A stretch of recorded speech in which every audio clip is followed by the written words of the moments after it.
Hello, everyone. Today I saw this on one of my friend's Facebook pages, and basically, this person is saying that vaccination is what is driving the variants. And this is not the first time I've seen someone say something like that. And intuitively, it makes sense because the vaccinations will give selection pressure because we're vaccinating against the wild type strain. And so now there's some selection pressure on the viruses to escape that. And so intuitively, it makes sense that vaccination would drive variants. This is kind of a good example of where a little bit of knowledge hurts you because this thing you just know enough to make some things that make intuitive sense, but then you don't really go into it and look for the actual data. And the problem with this is that we actually have actual data. And in fact, I made this mistake too. If you go back to one of my videos from about 7 months ago, I said something similar to that, that vaccination would drive variants. Um, but it turns out that it's not that simple. All right, so I've looked through a couple of papers, several papers here that talk about how variants arise and what is driving the rise of these variants most likely. All right, so the first paper is this, and I will link all these papers below. And I think that the problem is when people just kind of like go off and say what they intuitively think, there's no references, there's no data to back them up. And they say, oh, data shows this and data shows that, but they don't put the references in. You can go down and look at the links in the description, and you can read these papers yourself. All right, so this is talking about the molecular determinants of SARS-CoV-2 variants.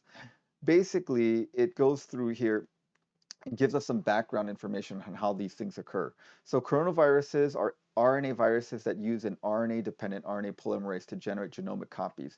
This enzyme is intrinsically error-prone. That means when they do replication, they're going to make mistakes. The mutation rate is kept low by a proofreading activity of a virus-encoded exonuclease. So basically, the virus has an enzyme that replicates its genome, but it also has and that enzyme is not very good. It makes a lot of mistakes, but it tries to fix that by having a proofreading enzyme come in behind it to try to proofread it. So what it means is every time the virus makes another copy of itself, there's a chance of a mutation. So over the course of an infection, when someone is infected, they're making millions of viruses, and each one of them has a chance of making a mutant. And most of these mutants make the virus worse. So those are failed viruses. Every once in a while, you have one that makes it better. All right, so you have the chance of a lot of mutations. Now you just need to apply some kind of selection pressure to decide which one's better. And the selection pressure is, does it infect cells well? Does it replicate well? Does it evade the immune system well? And so a couple of things are driven by the immune system, and a couple of things are just intrinsic to it. Okay, so the other thing that this talks about is that you can also have mutations based on recombination. So different viral genomes of the copies of the SARS-CoV-2 will line up and they'll swap genetic material where they're homologous, where they're close to each other. And that's another way. So the two ways of getting a mutation is from errors in replication and also recombination events. So these are what these recombination associated mutations. So anyways, it goes through these things in this paper. So this is a very interesting paper. It's a very short paper. I recommend you go read it. It'll be linked below. So the first evidence of how these mutations occur came out in December of 2020. And this was from the New England Journal of Medicine. Again, the New England Journal of Medicine is one of the most widely respected medical journals in the field. And it says persistence and evolution of SARS-CoV-2 in an immunocompromised host. So in this paper, there's a 45-year-old man who had some immunodeficiencies, and he got COVID. And so most people clear COVID in about 2 weeks or so. They're done. They're done with the whole course of events.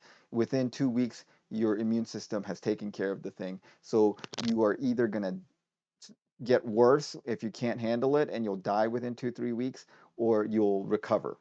And so most people are done with it.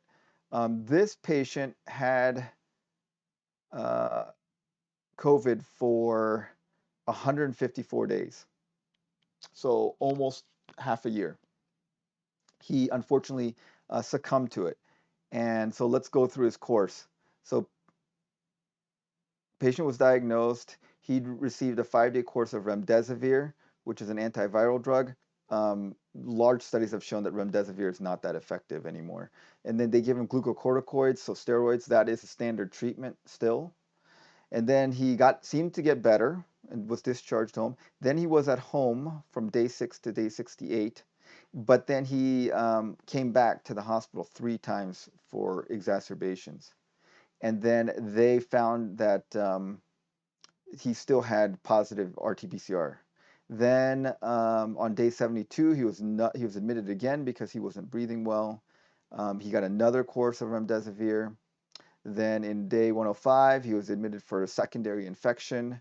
He got more hypoxemia. They gave him high flow oxygen. And then he subsequently had to be intubated. Got another course of remdesivir. And then he got the Regeneron monoclonal antibody therapy. And I'm thinking about doing a video on monoclonal antibodies, their history, how they're done. If you guys are interested in that, comment below and I'll do it. Because I think monoclonal antibodies are fascinating. So he got Regeneron, and then it didn't really help him, and he unfortunately got intubated and then died. What they found out was during this period, they said phylogenetic analysis was consistent with persistent infection and accelerated viral evolution. Amino acid changes were predominantly in the spike gene, so he had lots of different variants in his body. And this just makes sense because if you clear out the virus in about 2 weeks, then the virus only has 2 weeks to make copies of itself. So it's not making that many copies. But if you have it for like half a year, well, it's making a ton of copies. And especially if you're immunocompromised, there's not much immune system to like fight against it. So it's continuously, um, it's kind of getting replicated unabated. It's not fighting anything. So yeah, if you look at this figure, there's a phylogenetic tree of all the different mutations that it got over time. So if we want to look down here, so see, as the days went by, he accumulated these mutations in his spike protein. So basically said, although most immunocompromised persons effectively clear SARS-CoV-2, in this case highlights the potential for persistent infection and accelerated viral evolution associated with the immunocompromised state. So then later on, in February of 2021, there was another report of a SARS-CoV-2 evolution during treatment of chronic infection. This is a very similar patient where basically here we show that chronic infection with SARS-CoV-2 leads to viral evolution and reduced sensitivity to neutralizing antibodies in immunosuppressed individuals treated with convalescent plasma. This patient was treated with convalescent plasma. Convalescent plasma is plasma that's taken from people that naturally had COVID-19. So this is essentially the antibodies that you would get, not if you're vaccinated, but if you naturally get COVID-19. And this caused multiple mutation events within this patient. So let's see, how long did he end up having this? So this was a 70-year-old male.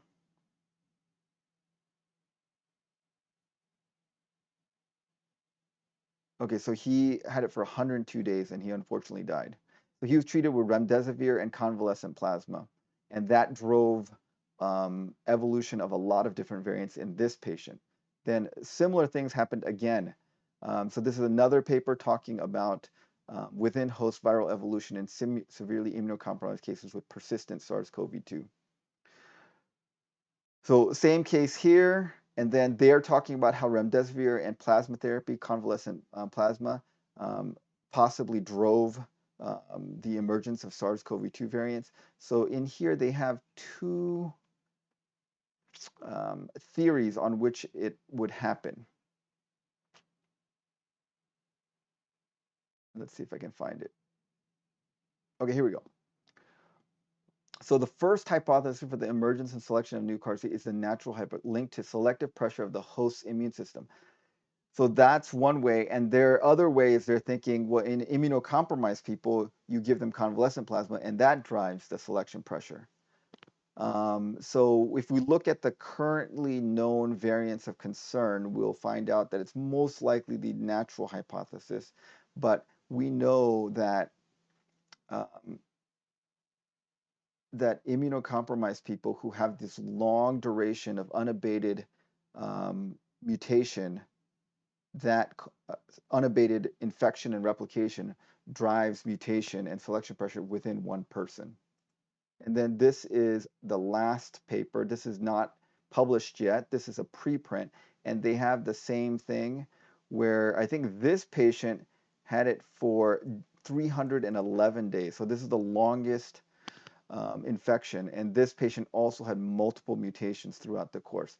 So basically what we know from all these studies is that where we find the most mutation events is in people that have chronic infection that lasts for a long time, usually in immunocompromised people. This makes total sense because what you need for viral variants and evolution is you need a large, robust population. Okay, so you basically need a large population with a lot of genetic diversity, and then you apply selection pressure to it.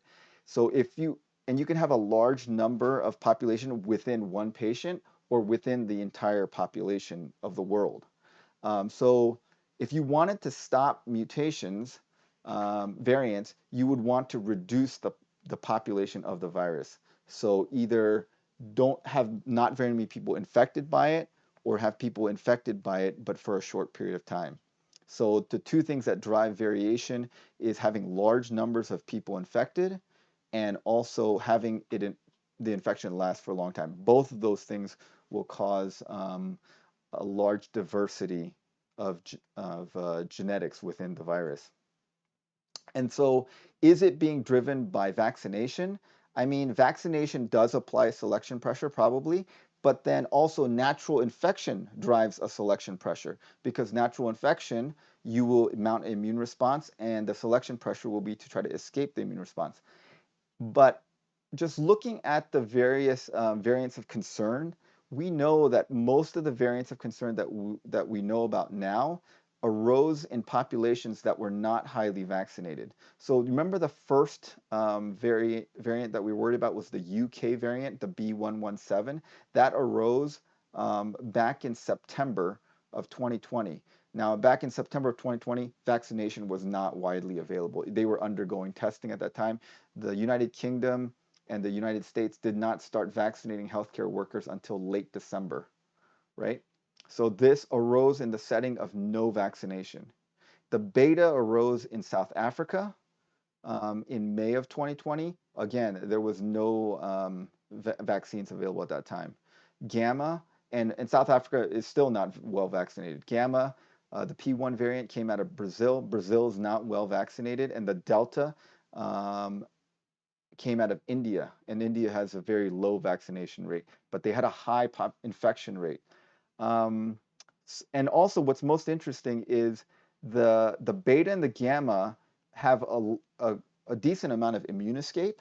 So you could say that immune selection pressure drove the rise of this variant. However, the delta does not really have immune escape. The antibodies against the wild type work pretty well against Delta. Delta just is the dominant strain, not because it has immune escape, but because it just has extremely high transmissibility.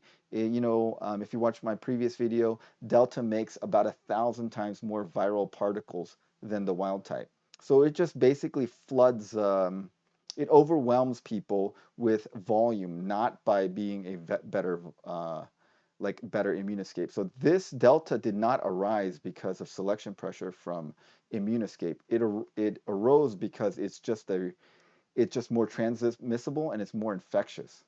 Okay, so I will link all these papers below. What we know is that variants arise from having a large population with genomic diversity.